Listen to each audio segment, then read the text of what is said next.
আমাদেরকে বাধ্য করবেন না। আপনার সাথে আমরাও অসদাচরণ করি। চেয়ারম্যান মহোদয়ের কাছে আমার মেসেজটা স্পষ্টভাবে পৌঁছে দিতে চাই, আপনি আমাদের সাথে অসদাচরণ করেছেন। তারপরে লোকজন ভদ্র বলে আমরা আপনার মতো এইরকম আচরণ করি নাই। ওই দিন আমরা যদি আপনার মতো একই আচরণ করতাম তাহলে আপনার অবস্থা কি হতো আপনি নিজে একটু ভেবে দেখবেন। আমি বক্তব্য দীর্ঘায়িত করতে চাই না, আমি শুধু আমার সহকর্মীদের কাছে জানতে চাই, আমরা কি এই চেয়ারম্যানের সাথে কাজ করতে চাই? সম্মানিত চেয়ারম্যান সাহেব, সর্বশেষ চাওয়াটা কি?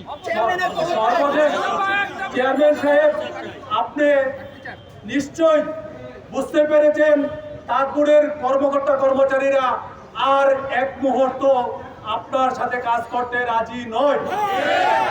সুতরাং আমরা একটা কথাই বলে শেষ করতে চাই, আপনি সম্মানিত মানুষ, আল্লাহ আপনাকে অতিরিক্ত সচিব বানিয়েছেন, গণপ্রজাতন্ত্রী বাংলাদেশ সরকারের অতিরিক্ত সচিব হয়েছেন। আমাদেরকে বাধ্য করবেন না, আপনার সাথে আমরাও অসদাচরণ করি।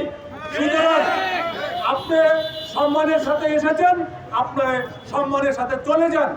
এইটাই আমাদের একমাত্র চাওয়া এবং এটি আমাদের একমাত্র দাবি।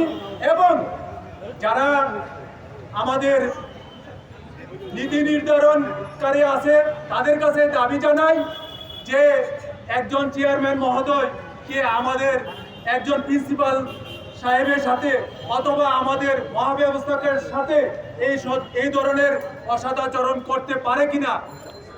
নিশ্চয় পারে না, তাহলে আমরা এর তীব্র নিন্দা জানাই, পাশাপাশি আমরা দৃষ্টান্তমূলক শাস্তি চাই। ধন্যবাদ সবাই।